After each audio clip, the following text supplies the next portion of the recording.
Welcome, everybody, to your 2 o'clock Saturday panel. I'm Josh Silver. I'm the outgoing president of Free Press. And thank you for coming to this important session. As some of you know, I'm leaving Free Press to go get into this field of the undue influence of corporations on government. It's something... Yeah, all right, there we go. And a couple...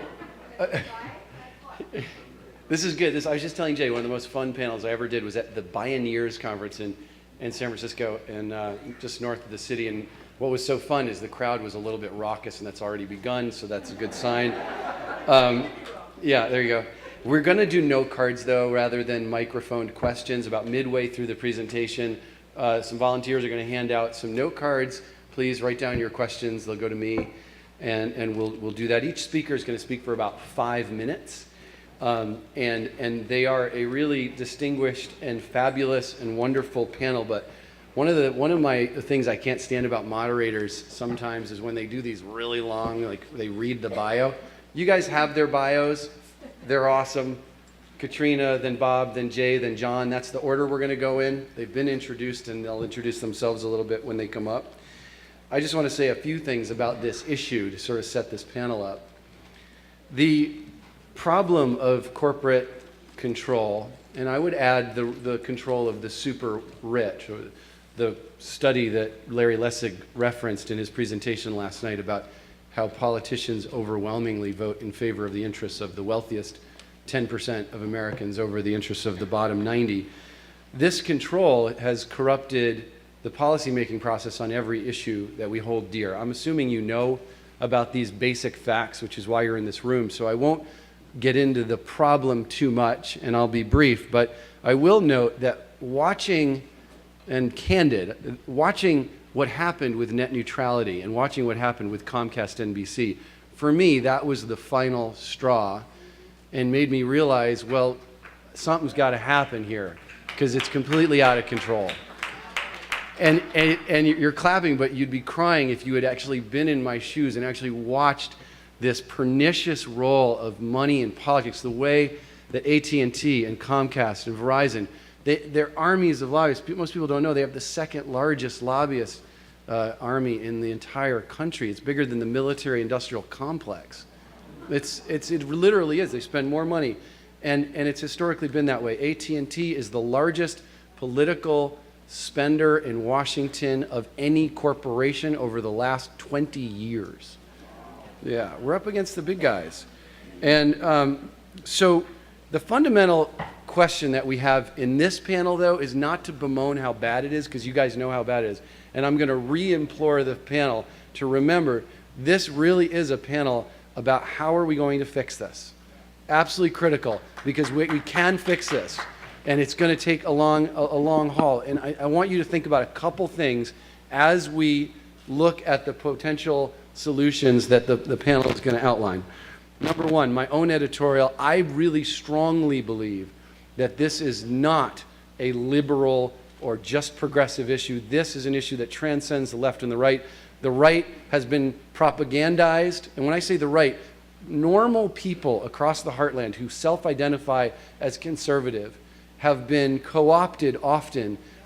And we have to recognize this and be compassionate and empathetic to them and understand that we need a narrative, we need a way.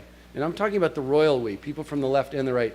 We have to speak to everyone on this issue because this is one that has been manipulated by the corporations to make the American people fight against each other instead of against the real problem.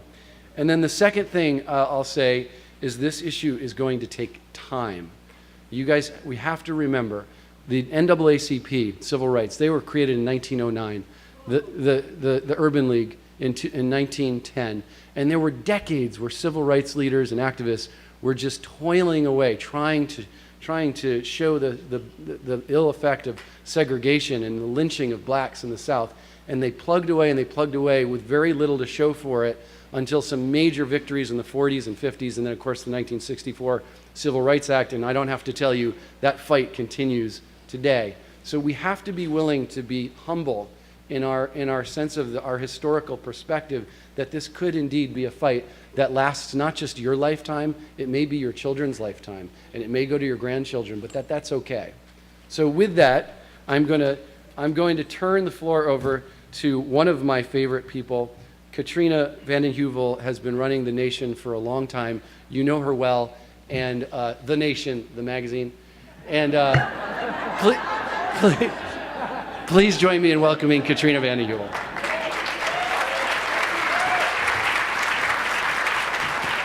Thank you, Josh. Thank you, Josh. Yeah, running The Nation. First of all, I agree with everything Josh said, but I just want to say I think you are normal people. You are normal, engaged, wonderful people, except it's quite beautiful out there, and you're sitting in this room, which shows your commitment. The Nation was founded in 1865, and one of our contributors who wrote an audit of the civil rights movement for 5 years, from 1961 to 65, Martin Luther King Jr. used to write about the arc of justice and how long it bends, how long it takes to bend. And I think Josh is so right that the great struggles, media, democracy struggle, one of them, will take time, and we are living in such a moment. Josh has given this panel a mandate. Very simply, what is to be done? We are not here to whine, we are not here to moan, but we are at a perilous moment, and I think everyone in this room knows that, and you will hear from people who will speak to the many strategies they're using to address this moment. I mean, the aftershocks of Citizens United, a shameful, disgraceful decision, catalyzed, galvanized millions of citizens to understand what is at stake. And I think Josh is so right. Not to put it in a left-right context, it is a transpartisan issue, and it is one we can build coalitions around with all kinds of people, as the media democracy reform movement has shown. In 2003, I believe it was Code Pink and Trent Lott, but the polls after Citizens United, as you know, showed that independents, Republicans with a conscience, were deeply concerned, as were pro-democracy, small d Democrats, about what this meant about overweening corporate power. Wisconsin has shown that people will stand up when they see the right intent on destroying the foundations of progressive political activism success. I bring up Wisconsin because I think the fight going on in the Midwest and moving around this country shows how the media reform movement needs to be engaged, not only to bring attention to those struggles, but also it's directly about campaign finance, because what we're witnessing is not only an attempt to repeal the 20th century, but an attempt to defund the unions and to defund so many of the civilizing advances and reforms our country has witnessed. People are fighting back, and I think there are more people on the side of economic justice, social justice, than we understood. The polls show majorities support collective bargaining.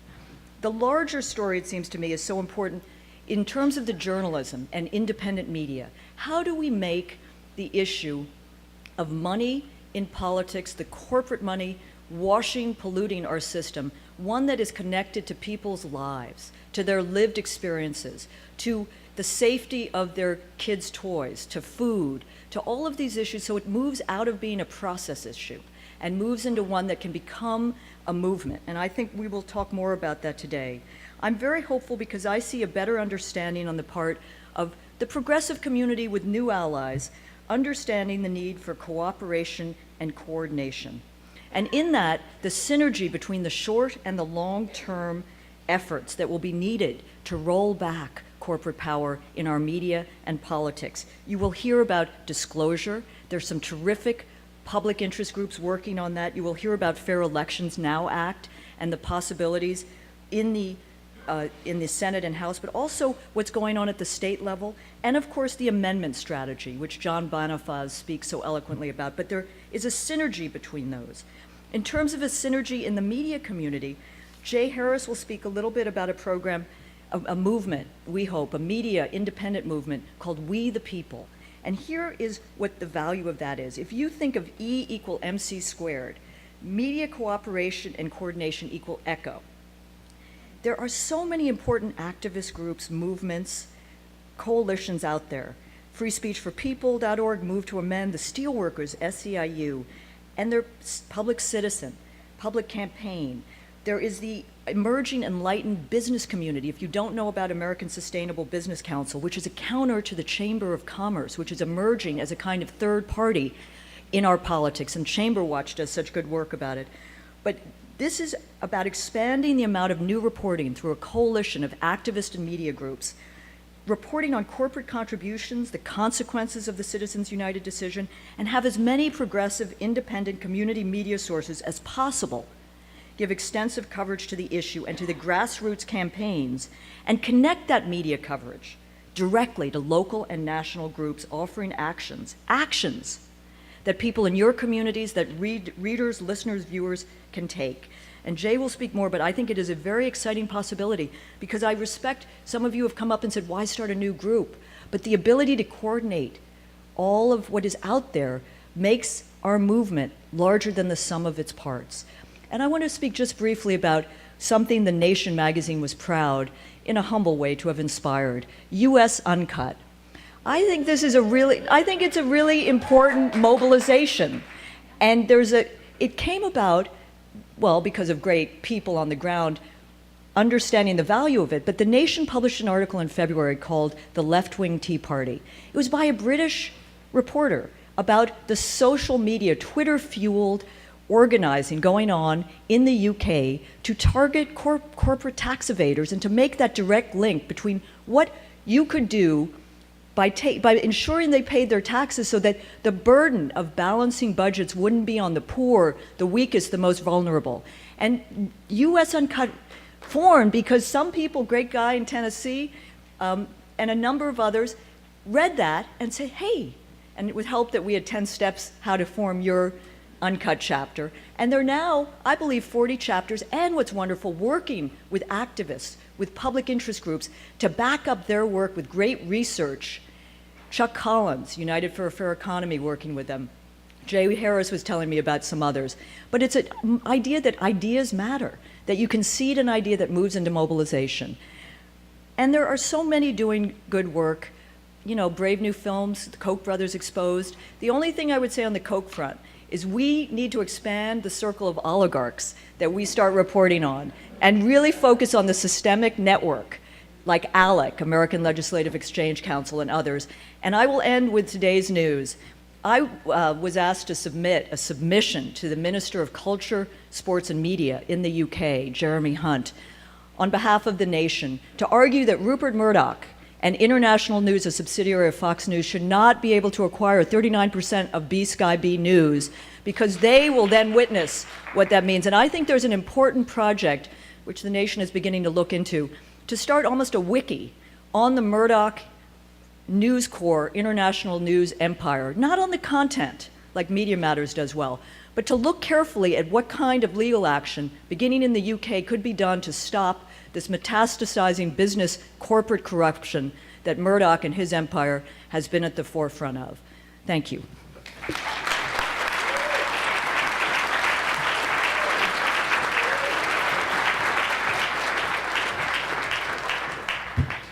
I'm Bob Edgar. I'm president of Common Cause, and I'm a former member of Congress.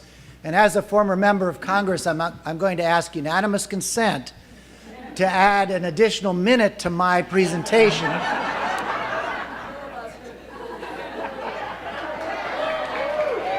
But I'm going to use that minute to get all of you to recognize the great leadership of Josh up here at the front.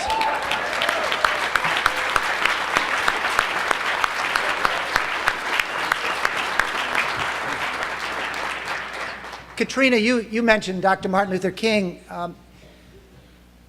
He made me an activist. February of 1968, I was invited by Bill Coffin to go to Washington for the very first time. I was a seminarian. I'm both a minister and a politician. I'm the kind of the Forrest Gump of religion and politics. I went to the New York Avenue Presbyterian Church in February of 1968, and the keynote speaker was Dr. King. Dr. King said, "You and I will have to repent in this generation, not merely for the hateful words and actions of bad people, but for the appalling silence of good people." Let me ask you, in the spirit of Dr. King, to chant with me just 2 chants. The first, just repeat after me, we are. We are. We are. We are. The leaders. The leaders. We have been waiting for. We have been waiting for. The second chant happens to be, you can clap for that. The second chant comes from an African proverb, and just follow my lead on this. If you want to walk fast, walk alone. Walk alone. If you want to walk far, walk together. Walk together. I think we are the leaders we've been waiting for. I spent a lot of time with Congress, with the House, the Senate, with presidents, from President Ford to Carter to Reagan to Bush and Clinton and Obama. Don't wait for Congress. Don't wait for the White House. Recognize that we are the leaders we've been waiting for.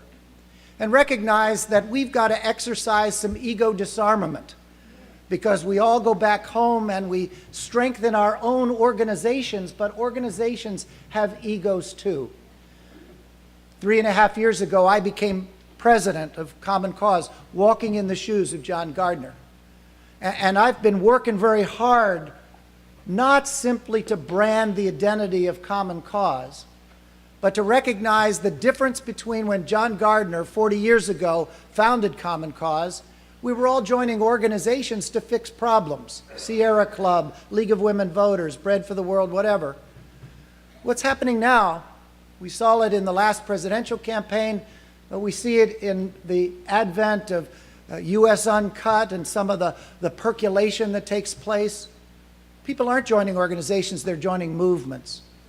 And if you think about Common Cause, and if you're part of Common Cause, and if you join Common Cause, recognize that Common Cause is simply part of a good government movement. We got to deep frame that issue.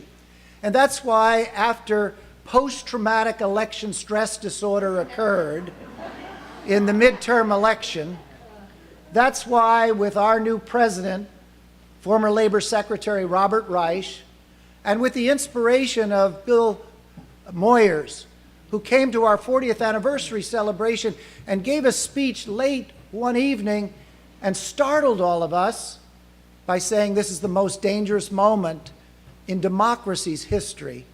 We're either going to be a nation that's of and by and for the people, or we're going to be a nation that's of and by the corporations.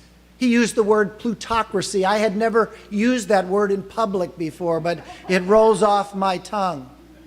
And that's why in January we focused on the Koch brothers. I agree with Katrina that we've got to broaden that base, but Common Cause became the uncommon Common Cause by focusing a light on Charles and David Koch, the Koch brothers, who have amassed a personal wealth of more than $40 billion, who have for 10 years had what used to be called smoke-filled rooms and are now called money-filled rooms. And they invite people like Glenn Beck and O'Reilly, but also people like Scalia and Thomas and Supreme Court justices. We shine the light on the Koch brothers, and suddenly we discover, after Wisconsin and Nebraska and Michigan, that their influence, along with their colleagues and other corporate plutocracy advocates, are taking over our democracy. I like being the uncommon Common Cause. I like us focusing on that, and I like us recognizing together that the current Supreme Court has no code of ethics. The current Supreme Court exempted itself from the federal judge code of ethics passed in 1974. The present Supreme Court has no principles on when to recuse themselves. All of that came from our uncommon cloaking the Kochs. You can join in that effort, not just by focusing on the Koch brothers, but you can join on that effort by finding other corporations that are abusing their power. You can join that effort and join groups like Common Cause and others that are trying to shine light on that. You can work on issues like taxation. And let me just say quickly, and I know my 6 minutes is up, but you know, all of the talk about deficits, not one person, either Democrat or Republican, is really focused on the fact we just conducted 2.5 wars without raising taxes to pay for them. And we've allowed corporations to pay little or no taxes. And if corporations want to be known as persons, then they ought to pay a minimum tax. We ought to share the burden. And we ought to recognize that. I've got a lot of other things to say, but let me just say very quickly, Bobby Kennedy went to South Africa in 1966, came away and could have been a cynic, but he came back and said this. He said, "Let no one be discouraged by the belief that there is nothing one man or one woman can do against the enormous array of the world's ills, against misery and ignorance, injustice or violence. Few will have the greatness to bend history itself, but each of us can work to change a small portion of events so that in the total of all those acts will be written the history of our generation." Common Cause is going to start a pledge campaign to get good corporations to sign a pledge not to use their corporate treasury in politics in 2012. You can join that effort. And we're going to work to continue to shine a light on those corporations that are doing the wrong thing and positively reinforce those that are doing the right thing. But we also are going to work on getting public officials elected who serve the public interest and not the special interest. We are the leaders we have been waiting for.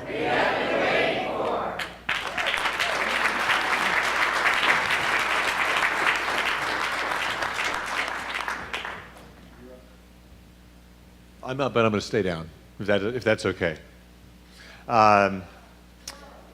You can't, okay, all right. You are the leaders. I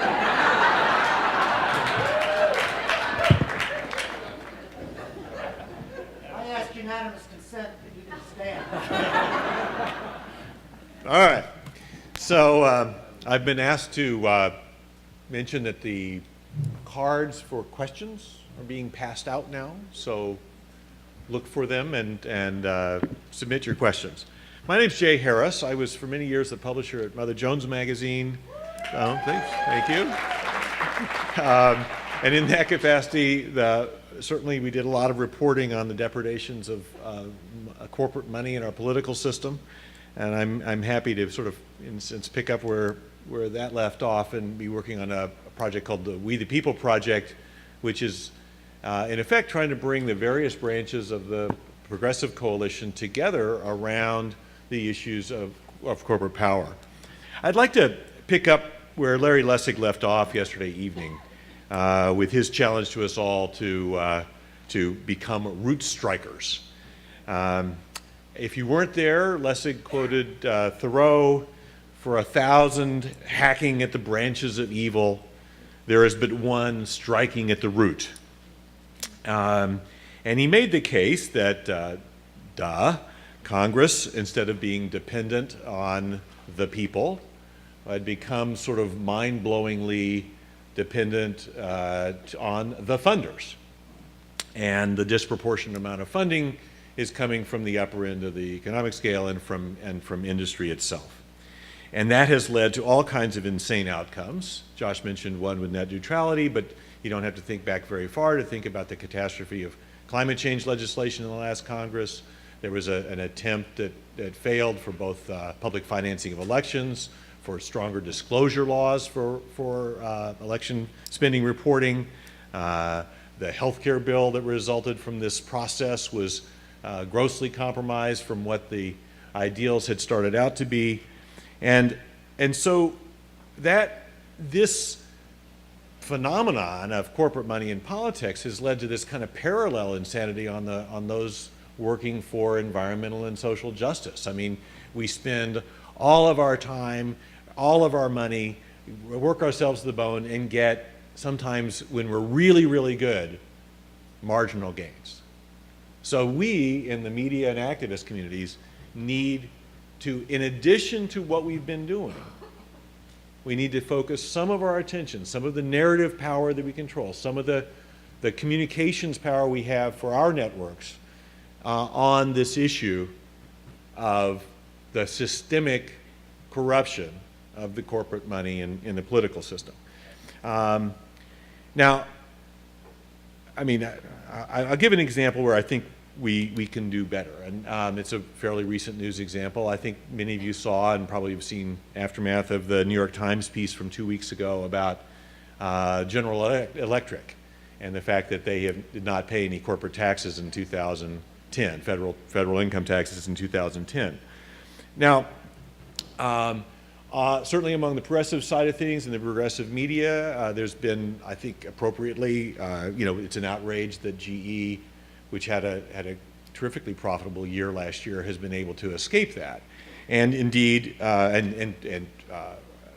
organizations that groups like True Majority and Credo have been spreading word about this. I think it certainly makes a lot of hay in this budget cutting situation to point out that a giant corporation like this is not paying any taxes. Now, but here's the thing. GE's response, I don't know if any of you have linked to their response online to this, but basically what they have is a fairly lengthy rebuttal that says, we follow the law. And indeed, they've got, one of the pieces of information I think from the New York Times story was that they have 975 tax accountants. Well, that what needs to happen, and what we as media makers and media activists can make happen, is to point out that, yeah, but there's a lot of evidence that you helped write those laws. All right? Now, just really quickly, these are just a few. Despite my years at Mother Jones, I never was an investigative reporter. This is like 5 minutes of research on opensecrets.org. Of the 435 members of the House of Representatives elected in the 2010 election cycle, 325 of them received campaign contributions from General Electric. Right? 67 out of 100 senators. Of the last 4 election cycles, GE spent $9 million in PAC and campaign contributions. Among the committees receiving the most money include the House Financial Services Committee, the Senate Banking Committee, the Senate Finance Committee. In 2010 election cycle, they spent $39 million in lobbying, dwarfed, of course, by AT&T, but that's a lot of money. So the dominant mainstream narrative out of Wisconsin was really about fiscal responsibility versus the public employees unions, right? Whereas the message, I think, out of Wisconsin from progressive was not as coherent, and for good reasons. But we had good and true stories coming out about union busting, which was absolutely true, about Scott Walker's relationship with the Koch brothers, which was dramatized by a gonzo journalist, about Walker's corporate tax cuts that had preceded, and all those were effective situationally. But in my opinion, we didn't take full advantage of the situation to point people to the root cause, the root problem. So we need, as storytellers, as public advocates, to bring these narratives together. The immediate outrage, Bank of America escaping taxes, the General Electric escaping taxes, the abuses of the Scott Walkers of the world, and bring that together with the fact that systemically we've given too much of our power away to the big corporations. Now, so I'll leave you with one thought. If you think back to the early 80s, and one of Ronald Reagan's most lasting sound bites was when he said that government is not the solution, it's the problem. Now think about, okay. No. I mean, we're living with the legacy of people being, sort of him crystallizing that, and that as a kind of root idea. we need to have a comparable root idea about this is a government by the people. And if it doesn't meet that standard, we need to push back. So the We the People project, very briefly, is really just about starting to pull the pieces of our various narratives and all of our various social justice fights into the big picture of the corporate power. So thanks very much.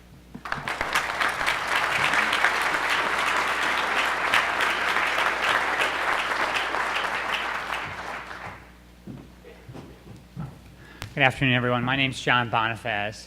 I'm the co-founder and director of Free Speech for People, and I'm honored to be here with all of you and on this distinguished panel. I do want to acknowledge Jeff Clements, who's in the back there, who's the co-founder and general counsel of Free Speech for People, and together with a coalition of public interest organizations, we launched this campaign moments after the United States Supreme Court issued its ruling in January of last year in Citizens United v. FEC, a ruling, as you all well know, which was a radical departure from settled First Amendment law, which overturned a century of precedent barring corporate spending in our elections, which equated corporations with people having free speech rights, and has unleashed unlimited corporate spending in our elections, and we've seen just the beginnings of that impact in the 2010 election cycle. I want to just highlight, with respect to this ruling, that many of us have viewed it from the lens as a campaign finance question. And as somebody who's worked, as some of you may know, for many years in that field, I firmly believe that that is a core element of the decision and of the problem. But I also believe we make a mistake when we don't look at the broader challenge that's before us. This is not just a campaign finance ruling, as important as that is. This is a corporate rights ruling. This is, in fact, the most extreme extension of a corporate rights doctrine that has eroded the First Amendment and our Constitution for the past 30 years. An effort by corporate America to inject into the Constitution rights that do not belong to these artificial entities. Corporations are not people. They do not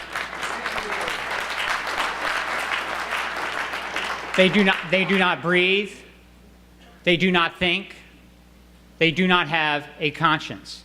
In fact, they have state-based advantages that you and I do not have. Limited liability, perpetual life, the ability to aggregate wealth and distribute wealth. And for those reasons, we have recognized for more than 2 centuries, prior to this doctrine emerging, that corporations should be treated differently. James Madison spoke of corporations as a necessary evil subject to proper limitations and guards. Thomas Jefferson hoped to crush in its birth the aristocracy of our moneyed corporations. And for the first 2 centuries of our nation's history, the federal courts followed the framers' intent on that very question. But now we have moved from that point to see this corporate rights doctrine emerge. And that is, I think, what needs to be addressed at its root. This is how unchecked corporate power is subverting our democracy. When we look at the fiscal crisis on Wall Street that's led to the economic situation we're in today, it's a story of unchecked corporate power subverting our democracy and our government. The BP oil catastrophe in the Gulf of Mexico, the Massey energy disaster, 29 coal miners dying in West Virginia, the media consolidation that all of us are here and talking about at this conference. All of these are examples of unchecked corporate power subverting our democracy and our government. So how do we fight back? Free Speech for People, we are pressing for a 28th Amendment to the Constitution that will make clear that people govern, not corporations, that will ensure that we restore democracy to the people. We have done this before in our nation's history, 27 times before. Once every decade in the last century, except the 1940s and the 1980s. 7 of those amendments, 7, have overturned egregious Supreme Court rulings of the past. Article 5 of the Constitution sets out this power that we the people have to expand our democracy, to ensure that all of us have voices in the political process, and, when necessary, to overturn the Supreme Court. We must do that again. Now, we have launched this campaign. We've got tens of thousands who have joined us. We urge you to join us, but we also see this as something that has to be built from the grassroots. As much as this has to come from Congress eventually, 2/3 of the Congress sending to the states for ratification, the states have to get engaged in the beginning. And so we're engaged in helping to organize and work with citizens at the local level to press for resolutions to be passed at your local town level, your local city level, and your state legislative level, pressing for resolutions calling on Congress to push for a constitutional amendment, to hold the kind of teach-ins and forums, public forums and rallies and town meetings necessary to educate the public about the threat of this corporate rights doctrine and why we must press for this kind of amendment. And that's the kind of organizing I think we need to do here today. You know, we did some research recently with Hart Research Associates, Peter Hart, well-respected pollster, and this has been alluded to, but I just want to spell this out further. He commissioned a comprehensive study for us on the question of the Citizens United ruling, what people thought about it, and what people thought about a constitutional amendment to address it. Overwhelming majorities across the political spectrum oppose this ruling, and overwhelming majorities support a constitutional amendment. 87% of Democrats, 85% of independents, 68% of Republicans support a constitutional amendment to make it clear that corporations are not people, corporations do not have the rights of people under the Constitution. So I just want to end with this, which is that I know some in this room will say, well, this is impossible.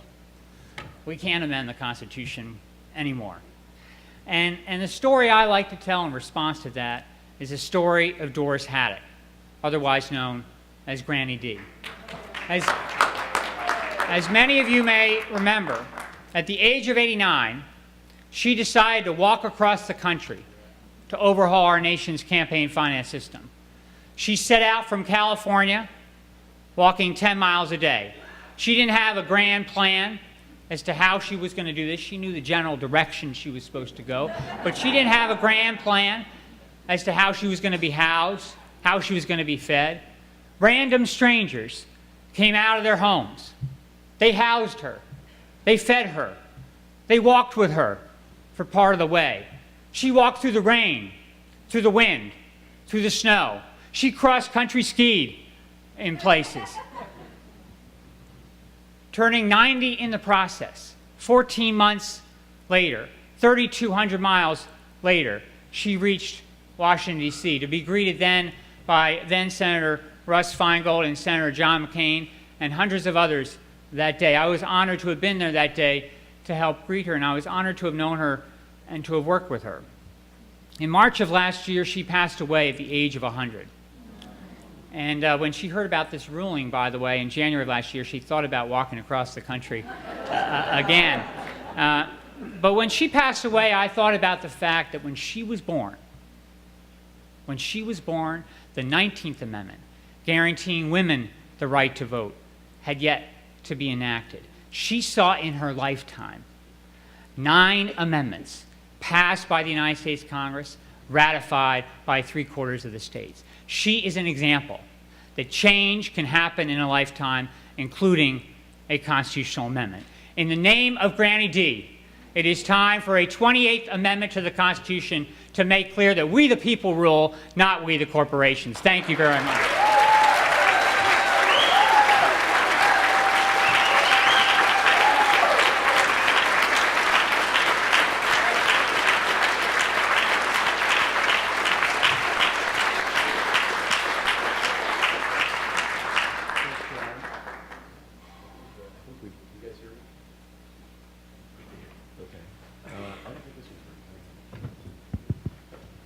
Thanks, that was great. You guys can hear me in the back okay? Jim, Miller, you can hear me? Can you turn that up a little bit? Great. So I've got some questions here. I haven't looked through them because they were just putting my hand. I'll do that right away. So I'll tee something off here with a question for any of you who chooses to answer it. And it goes with a little commentary, and that is, as we try to put this into context with our failing media system, many of you know this. There's also, surprisingly, more than half the people here have never been to the National Conference for Media Reform, so I don't want to take it for granted. I mean, we have a problem in the corporate media. We have, and it's multi-layered. We have a culture within corporate media that the people who get promoted to positions of editorial and producers and on-screen and on-radio talent, they don't believe there's a big problem with corporations. That's part of why they thrive in the corporate media environment. So we're looking at this juxtaposition of, well, corporations are the problem, but you're part of them. And it doesn't lend itself to corporate media reporting on this problem with any kind of clarity or fact-based presentation. And then there's the other sort of list, right? I mean, journalism is expensive. Digging into these issues, really exposing corporate corruption, takes time and money. It doesn't go with the bottom line, which is really the holy grail. And the list goes on. Now, I ran the 1998 Clean Elections ballot initiative in Arizona. And it's the same case that's being challenged in the Supreme Court right now. It looks like it will probably lose and will essentially eliminate a crucial component of that law. But you can safely say that there's a suite of different policy solutions that dig at this question, that together can incrementally make change around this question of who is represented in government, people or corporations. One, of course, is the constitutional amendment. Another is public funding of elections. Another are shareholder resolutions. Bob had a great idea around what they're doing with the corporate pledge. Redistricting reform, so politicians can't just carve up legislative districts and sort of shoehorn incumbents in. Election integrity, to know that every vote counts. The Electoral College, something created, 200 years ago?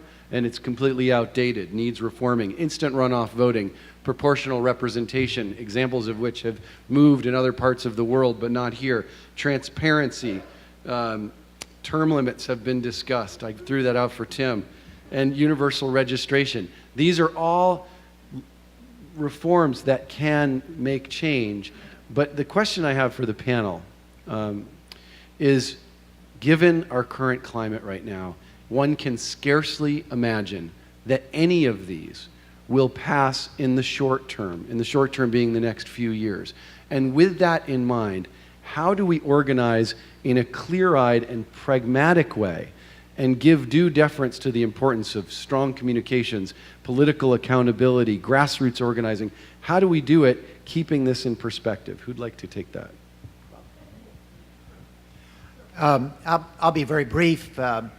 When we took a handful of people out to California to shine light on the Koch brothers, we knew that we weren't going to be covered very much by mainstream media. So we brought bloggers with us, and we brought people who understood how to do tweeting and twittering and Facebook. And I noticed that in the audience there are a few gray hairs, not too many. Well, there are a few. I think we have to understand the ability to use social media in some ways that we haven't used it in the past as part of movement building. Secondly, I think we have to recognize in the short term, 98% of our energy should be spent outside the Washington Beltway. And I'll give you one illustration. In the 2004 election, we discovered in Florida that while all of the elections were close in Florida, lifting the minimum wage passed by 75% of the vote. And so a group of people, I had been General Secretary of the National Council of Churches at the time, saw that and decided that rather than working inside of the Beltway to lift the minimum wage, we organized 90 different organizations across the country, lifted the minimum wage in 13 states, and when the Congress changed in 2006, the first action in January of 2007 was to lift the minimum wage to $7.25 an hour. It was too low, If it had been 1965 equivalent dollars, it would have been more than $9 an hour. But because we had lifted the minimum wage in 13 states, Congress was able to pass in the House and Senate a national minimum wage because conservative Democrats and conservative Republicans lived in states where the wage was higher. I think we need to use that as inspiration to go out and recognize that not only are we the leaders we've been waiting for, but we've got to work at the very local level to get our voices there. And if the traditional media doesn't hear it, we've got to find other ways. I have 5 honorary doctorate degrees, but only 4 arrests for civil disobedience. It may be time for that again.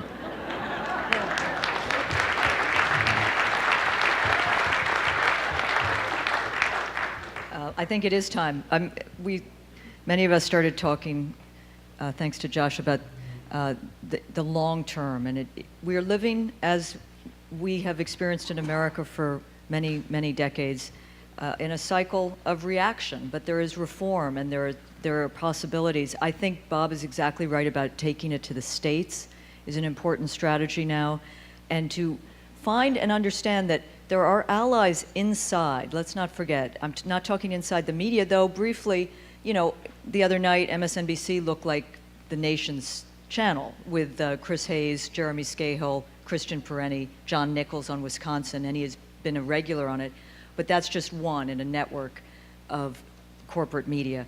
But I do think Bob's right also that we get fixated on things like Fox, which we need to, while there is a strong landscape of social media, of the internet, of all kinds of possibility in this new media world. I see Mika Sifri back there. Mika was an editor at The Nation many years ago. He was on the Wiki panel the other day. If you want to learn more about this extraordinary emerging landscape, which I believe progressives for the moment, though Mika may disagree, have an advantage in, but Personal Democracy Forum, and to learn those tools, finally inside the Congress, and inside state legislators, find our allies. Bernie Sanders couldn't make it here, but there is a progressive caucus of 82 people who have put out a people's budget which resets the economic narrative, which Bob spoke about, is what we need to do, and Jay spoke about, because until we find a way to speak about an alternative economic vision of a sustainable economy for the people, of the people, by the people, for decency and dignity that could appeal in a transpartisan way, the corporate picture won't be as effective or as powerful. So I think it's taking it to the states, building from there, understanding that we tee up the big issues now, find support, and that this gridlock, this hideous reactionary moment will pass. Will pass if we, the people, stay strong and stay focused and engaged. Thanks. I'm going to combine 2 of these questions. How can progressive causes use think tanks and pundits to combat conservative ideological unity? The news cycle currently demands oversimplification of policy issues. How to reach a larger audience? This may be a Jay Harris question. I'll just tag on to it. What could the role of something like, WikiLeaks? I mean, what does that teach us in terms of that question? Now. You want to? No. Yeah, Katrina, start. On the WikiLeaks, I just want to say, I follow Russia carefully, and the image of Russia is often about journalists being killed or harassed. But there is a blogger in Russia today called Alexei Navalny, who's like the Glenn Greenwald of Russia, who has set up a WikiLeaks site called Rospil. And he posts corporate documents, and he asks Russian citizens to bring their information to bear, to add information from their local communities, the corruption they witness in their communities. I think we could set up a very powerful wiki tool on corporate power, and there could be whistleblowers, there could be citizens, it could mass corporate information and community information around this country that would be very effective. If Russia can do it, America can do it. Just one little footnote. And we should stop torturing the young military person who was involved in leaking the information.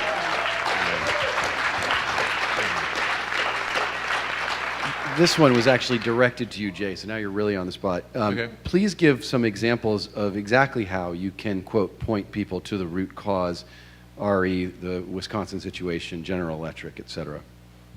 Well, I think with any of the elected politicians and any of the issue fights that we're in, there is, to a certain degree, a paper trail about where the money has come from. And we do have, in the public interest sector, quite a few organizations dedicated to research on this issue. I mean, the OpenSecrets.org, which I quoted, maplight.org, if you don't know that, MAPLIGHT, Sunlight Foundation, the folks at Public Campaign have got good information online, so that there really are available for virtually any journalist or interested citizen a lot of data resources. Now, I think that as part of this We the People project, there are more data sets that are effectively kind of, they're great data, but they're kind of locked away in individual organizations. And I think one of the objectives of our group is going to be to try to pull them together in some databases where more people and more journalists could have access to them. So there's work to be done in that area, but we have, at least at a base level, a pretty good start. A question that goes to Bonifaz. Should the 28th Amendment also deny corporations the right to donate money to elections? That's the question, but I'll modify it by saying, in addition to that, there's always this question, there's really two constitutional amendments that one could argue for, right? One would reverse the effects of the 76 Supreme Court Buckley-Valeo, which says money equals speech, and the other relates to the corporation's First Amendment rights. Can you sort of explain both and how they fit together? Yes, so actually, just to be clear though from the question, corporations are still, as of today, prevented from giving directly to candidates. The 1907 Tillman Act states that. Is that going to be challenged?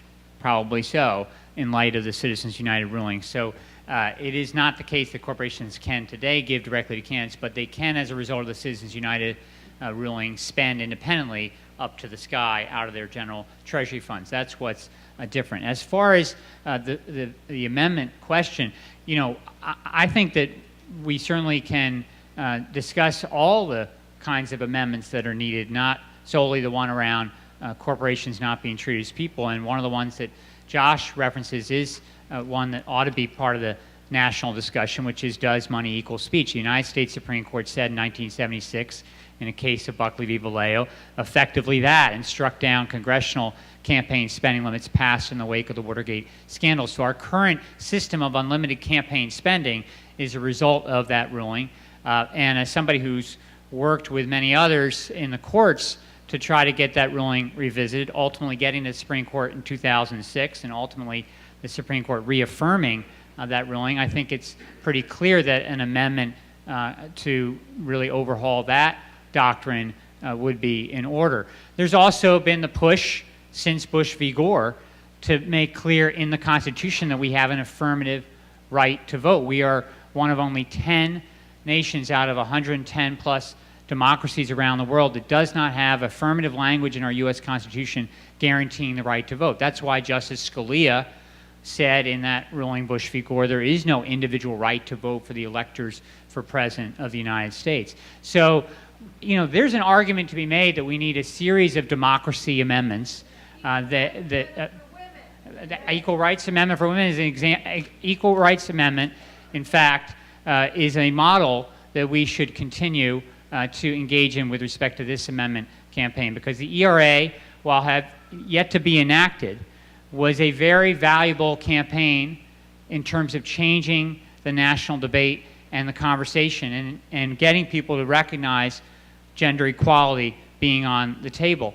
It still needs to be enacted, I fully agree, but I think it shows the value of a constitutional amendment campaign, even if it doesn't get enacted right away. So we need a series of amendments to expand democracy. I just come back on the corporations and First Amendment. I think the question here needs to be really whether corporations have any constitutional rights under the Constitution, not only under the First Amendment. It is true that the vast majority of jurisprudence on this question is around the First Amendment. Corporate speech is the idea that's been pushed over the past 30 years. But we need to make clear that corporations do not have rights like you and I under the Constitution, and that's what the amendment that we're pushing for would say. Thanks. The question is how to frame this issue to resonate truly across the political spectrum. It's easy to say, oh, this is a left-right issue. We need to engage the left and the right. But how do you do it without avoiding the pitfalls of being sort of relegated to the left? Can I just quickly, you know, one of the things we're doing and plan to do more of is reach out to a transpartisan coalition that can be built in the states on this question. Libertarians, conservatives, Republicans. I cited the polling that we've done that shows the kind of support there is for an amendment. But it is critical in that outreach that we not see this as solely a progressive issue. This is not just a progressive issue. It is not a conservative issue. This is a core American issue. This is a question of what are we as a nation? Is it we the people, or is it we the corporations? And that core question being brought to people in the way that makes it clear. We're not talking about creating a vehicle here that can promote other parts of the progressive agenda. As much as I, as a progressive, support that kind of agenda, if we start adding on all those other kinds of agenda items, then I think we lose that opportunity to build that transpartisan coalition. But we can find common ground and a common vision on this basic question of what are we as a nation? Is it we the people or we the corporations? And that's, I think, needs to be the way we focus the attention. Thanks. Bob is going to weigh in on this, but before you do, and so is Katrina, but before you do, I want to make it a little bit more complex. It's easier to message around the problem of corporate control than it is to message around the other equally crucial fact, which is that the consolidation of wealth is happening at a remarkable and an unsustainable level, and the interests of the very richest 1/10 of 1% are vastly disproportionately represented in the halls of power. How do you address this messaging question, understanding that, and that it is both about corporations and it's also about the very rich? To answer that half, read the book Aftershock by Robert Reich that came out in September of last year. There's some helpful illustrations in there. He points out that before the crash of 1929, salaries of the lowest workers and salaries of management started to spread apart, about that far apart. He looked at, again, right before the '08 tsunami, and salaries were enormously apart, several hundred times the average worker. And that's why Common Cause has become uncommon and focused on economic disparity as one of the issues that we have to face. Back on the original question, I have two quick suggestions. One is, those of you who care about media should help retrain me, because I, like many of you, use terms like progressive and liberal versus conservatives and independents, and we use the political terminology all the time. Yet I think most people aren't Democrats or Republicans first. They're teachers, they're business leaders, they're small business leaders, they're environmentalists, they're labor folk, and they're Americans. And I think we've got to, I'll talk about myself, I've got to change the way I think, and it's hard because I'm old and it rolls off my tongue. But I think it's important for us to figure out a way, because, you know, Warren Buffett is a capitalist and Bill Gates is a capitalist, and there are some things that they do, and there are some socially responsible corporations and people who need to join the fights that we're about. So we've got to learn how to talk about it. One final thing, for those of you organizing around some of these issues, I think we need some models of elected officials who, when I served in Congress, worked very closely together. The Schweikers and Hines and Jake Javits and Senator Brooks and Senator Percy and a whole host of House members were my best friends. And I was always fighting pork barrel, boll weevil Democrats of the South and the West, particularly on environment and water projects. I think we ought to go back and take a look at who's still living in that crowd, and have some strange bedfellows who come out of the Republican moderate community and the former Democratic elected officials in the House and Senate, and get them out of the closet, get them out of their houses, and get them out speaking truth to power so that we can model for young people. Young people have only seen a conservative Republican Party that's to the right of Jesse Helms in their ideology. And there was a time when, after election, Democrats and Republicans put in place the Older Americans Act, Head Start, the first energy bill, resource recovery legislation, the community right to know provisions were not put in place by Democrats. It was a collaboration. We got to restore that. I don't think you restore it with the current crowd in Washington because of the partisanship.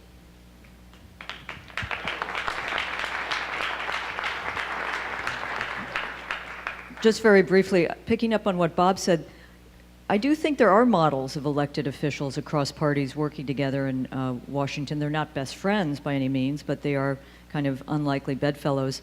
And on issues we care about and should care about if we want to find a people's budget, so to speak, an economy, Barney Frank and Ron Paul had a plan to cut $1 trillion from the defense budget over 10 years. And the Fair Elections Now Act, bipartisan. You had Durbin, John Larson, and then I'm forgetting who the Republican co-sponsors were. Walter Jones, who is an interesting figure. I do think issues of community and localism play a role in uniting people around this issue in a transpartisan way, and we should think harder how to do that. A sense that communities are feeling, small business owners, for example, feeling displaced by big corporate power. And to complicate the issue, millions of Americans do work in corporations. So how do you reach out to them and speak to them about an alternative? And this is where I pick up on what Bob said. I think there's a lot of interesting work being done by not just socially responsible, but even deeper thinking about how to, quote, tame this behemoth corporate economy. Jamie Raskin, I think one of the most brilliant state senators, has something called a B Corporation, which is about rechartering the corporation. This is reformist, but it's not to the root, but it's rechartering the corporation so that it's no longer the bottom line profit maximization as its main duty, but sustainability, environmental sustainability, community commitment, workers' rights. I think move your money campaigns at scale are very important. Finding ways to speak to your pension funds and moving those at scale so they're not being used for dirty energy and other things. State banks have acquired a new momentum, and I think that's encouraging. And community credit unions, just back to that sense of community, because I think that has transpartisan value. One thing, John mentioned that large majorities of self-identified conservatives oppose the idea of having corporations muck around in politics. I probably paraphrased it a little bit off, but anyway, you get the idea. And I think it's important to realize that reasonable people across the spectrum can be opposed to having corporations active in politics without being anti-business. And I think that goes to your point, Katrina. There are, again, of the media makers out there, talk to the local business people about the proper role of business in the political sphere. And I think you'll find that a lot of small business people feel completely shut out of this system. And you look at the stats, and that's where the job creation is coming from in large number. Yeah, I want to say amen to that, and also say that the 2008 economic tsunami had one silver lining. It's the first time in my lifetime that you could critique capitalism. Prior to that, you were always labeled a communist or a socialist. But I think people are beginning to realize that we can keep the idea of capitalism, but not have it based on a percentage of our people being unemployed and a percentage of the world's population being enslaved and a percentage of our people being underpaid. Think of every worker at McDonald's behind the counter. When you're buying $1 hamburger, if you paid $1.10 or $1.15 for the hamburger, they could have health care and a pension. They could have a living wage. The question is, why have we created an economic system where excess profits exist, but also an economic system that doesn't give someone who works 48 or 50 weeks a year at full time a salary that's below the poverty level? And I think it's time for all of us to look at that as a root cause for our economic disparity. Thanks, Bob. You know, as I look at the all these different cards in front of me, there seems to be a emotional connection to most of them, and that is a deep and I think correct assessment that we have a big mountain to climb. There's a lot of questions here about sort of how the hell are we going to do this? This is, you know, how could we possibly pass a constitutional amendment? And, you know, and I think it warrants kind of reiterating the fox putting a lock on the hen house dynamic is never more acute than on this issue, right? This is the issue that is about changing the very political system that got these people into power, and it is those people that sadly, other than the courts, which are very hard to change as well, they're the ones that have to fix it. So I just want to name a personal anecdote for me, which is I must confess that while I think I've got some good ideas about what needs to happen, there is an element in getting involved in this issue, which is kind of like, I'm just going to get in the foxhole and I'm going to get to work and start fighting. And can you all maybe talk about that in some way? Yeah, I'd like to address that because I think it's a fair point, but I also think we have to go back to our history here. You know, women did not get the right to vote because men in power thought it was a good idea. You know, they organized, and that's right. And I think there's many other examples of that. The labor struggles of the 30s, obviously the civil rights movement. I mean, the fact is that we have in our history clear examples where people have organized and struggled and died for these basic principles. Congresswoman Donna Edwards wrote, she's a sponsor of a constitutional amendment bill in Congress that we helped to draft, and she wrote in the Boston Review back in October, "We must not be afraid to take bold action. Those who came before us were not afraid. Without their courage, we would not have enacted constitutional amendments that have expanded and protected our democracy, from abolishing slavery and guaranteeing African Americans and women the right to vote to removing the poll tax barrier. The framers placed the amendment process in the Constitution in order to ensure that a government of, by, and for the people would be preserved. We must use that process again in order to safeguard our democracy." You know, I recognize there's an urgency to this question. There clearly is. And I certainly understand the need to push for short-term fixes and disclosure and these other kinds of remedies that have been advanced since the Citizens United ruling in the context of the campaign finance piece are critical. But I also think we've got to maintain the focus on the prize, right? We've got to keep our eyes on the prize. We've got to have that long-term vision and recognize that people who've come before us have fought these kinds of fights as well. They've gone up very, very high mountains, and we've got to do that again. John, you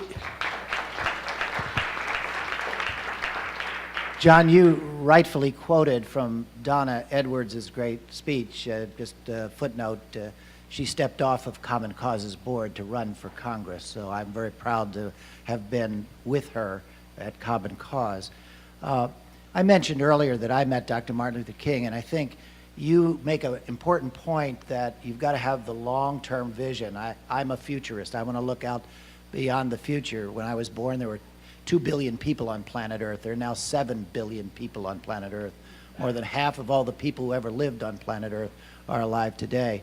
Dr. King said something that has to be added to having one eye on the future and one eye on the urgency of now.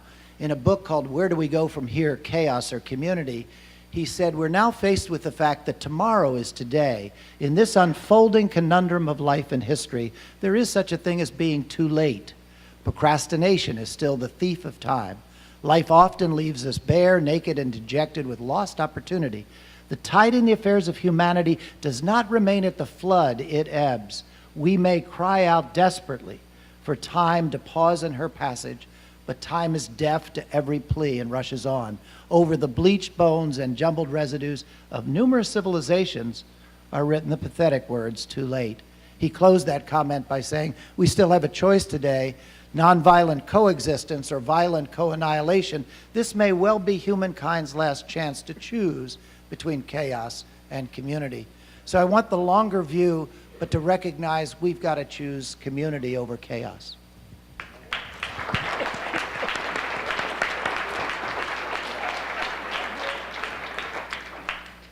Wow.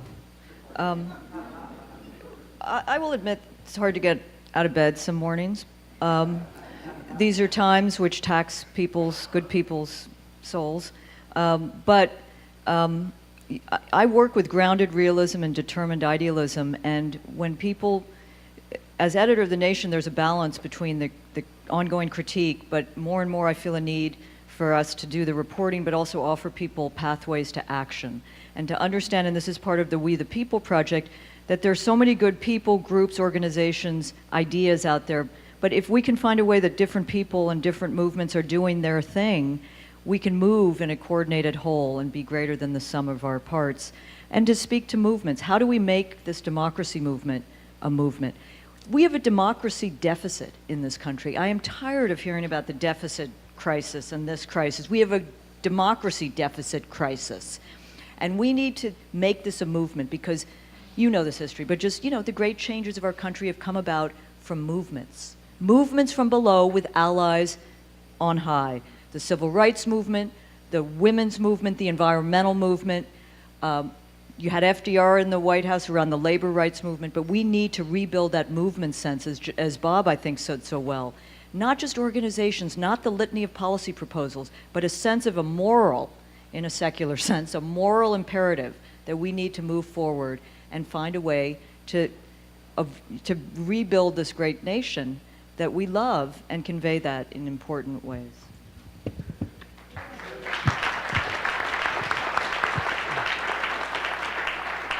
I mean, just one personal note, and when I stepped away from Mother Jones a little over a year ago now, part of that was, as much as proud as I have been about the reporting that Mother Jones has done and continues to do, as important as I feel like it is for the general media sphere and our ability to stay informed about these issues, to have strong independent voices like that.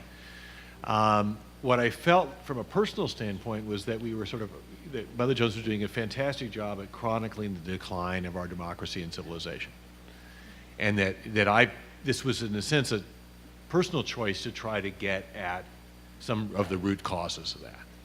So I think if you start to assess the resources that we have, however you want to describe it, on the progressive side of things, in terms of, we have labor and fantastic netroots activism and these fantastic research organizations based in Washington, and a core of progressive electeds in Congress, and grassroots organizing and all manner of issues, that the progressive media across many platforms and including new media, that collectively we have a lot of power, but we need to get it organized and coordinated. And I think that's just, it's worth, all of us paying some attention about how to do that and how to build all of these resources into a movement.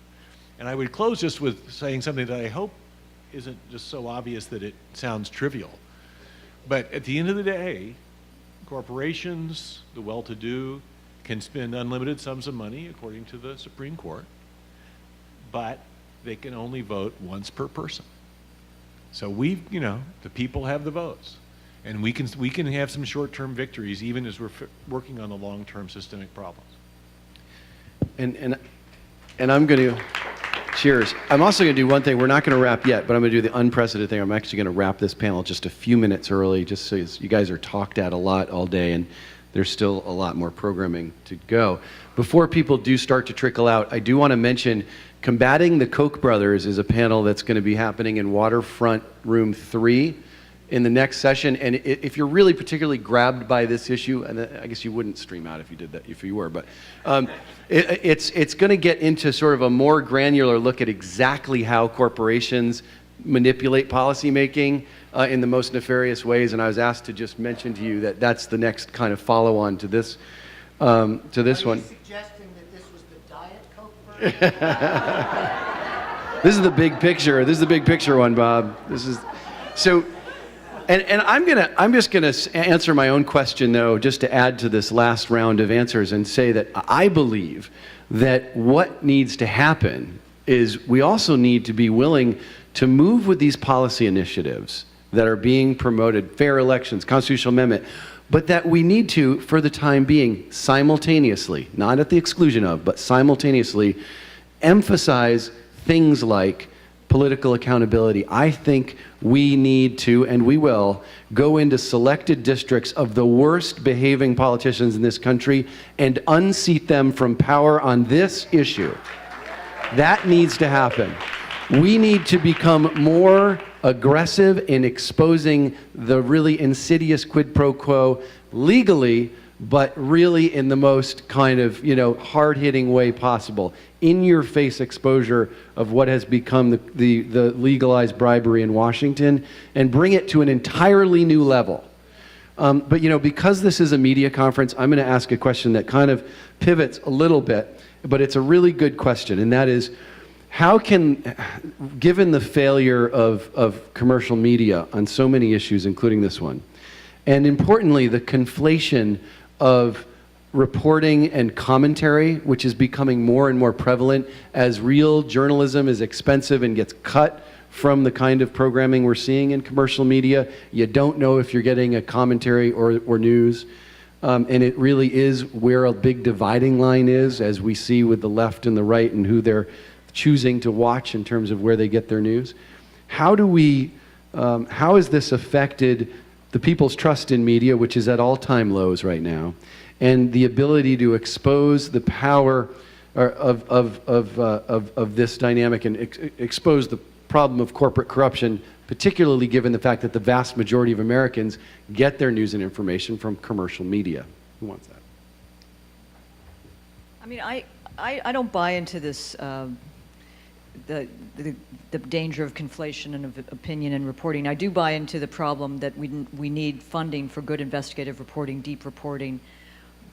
What we need to do is be honest about where we stand from. We do that at The Nation. But I think you want to draw, again, on what Jay spoke about, and you draw on these great resources out there. I mean, Public Citizen, all of this data, and fact check it. Fact check it to, as hard as you can. But the accountability, we should have an accountability project in the media, not just going into districts, but there should be a fact checking in real time, which we can use new technologies to do. I do believe, we were talking, and I'll stop, about the Koch brothers. I do believe that there is a value, and this runs counter to so much of the kind of structural analysis reporting that so many think needs to be done, but we need to put a human face on this corruption, and that's why the Koch brothers is important. This sounds heretical, but I do think we could use a very good value tabloid journalism to bring to bear, I'm serious, on like the lifestyles of the Koch brothers. Let us report on the armada of lobbyists and lawyers who have helped GE evade taxes. Let us put a human face, because it takes shame and scandal to bring an attention to bear. We see that with the right, with tabloid TV, and why shouldn't the transpartisan pro-democracy community use this form, which is back to the old-fashioned muckrakers of a different generation, to bring attention to the depredations and rapaciousness of corporate power?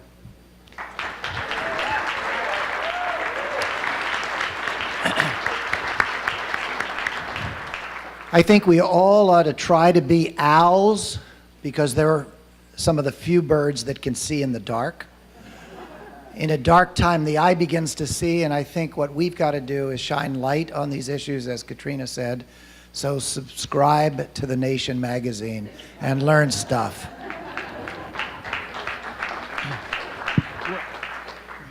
This is, I'm not sure I'm going to be able to sort of close this on any sort of rousing note.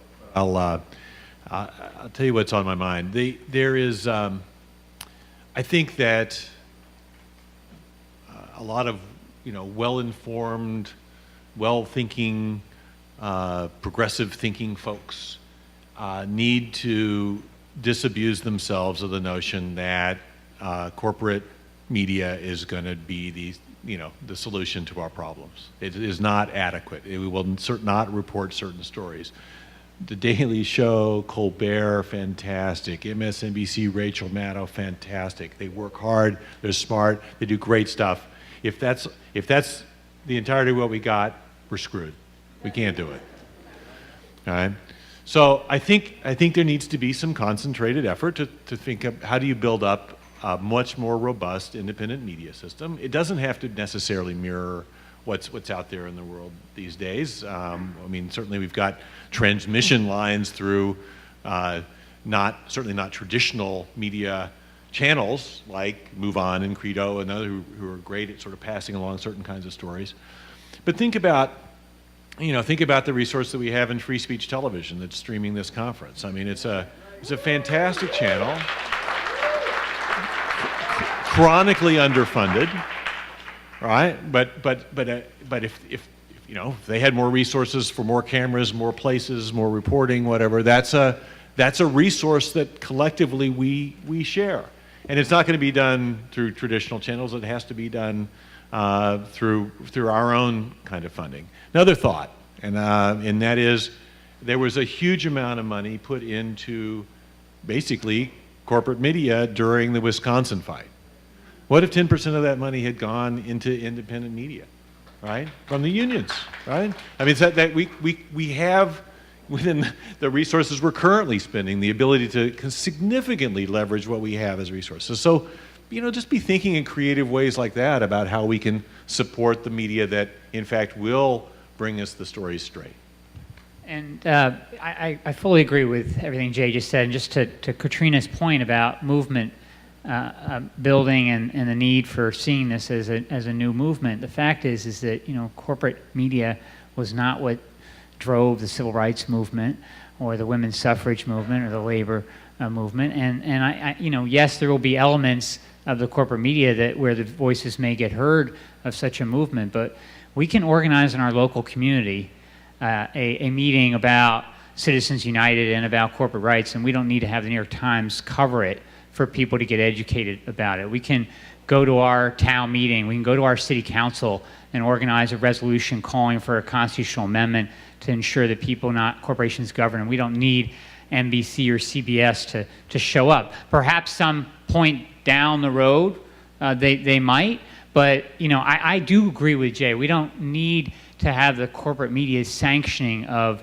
this movement to get it off the ground. I do think that people are hungry for this around the country. Peter Hart, who's, as I said, done this public opinion research for us, speaks about the ignitable moments. No one would have predicted, even Middle East scholars, I think, would have predicted what just happened in Egypt. There was an ignitable moment, but there were things that were happening before that ignitable moment that led the way. Josh opened up this session by talking about the efforts that paved the way for the civil rights movement in the 50s and 60s, but really in the Freedom Riders of the 1940s, that preceded the Freedom Riders of the 1960s. And so I think we need to see it in that context, that we're gonna push forward, we're gonna press for a democracy that's for people, not for corporations. And some point down the road, maybe the corporate media will recognize that, but we don't need them to create this movement. Well, the time has come. I'll leave you with just a reminder before you go that really these are two sides of the same coin. Having an informed public and having a government that acts on the behalf of the people ahead of the corporations. These are the two foundational issues of our times. And I want to get a rousing applause for this incredible panel. Thank you so much.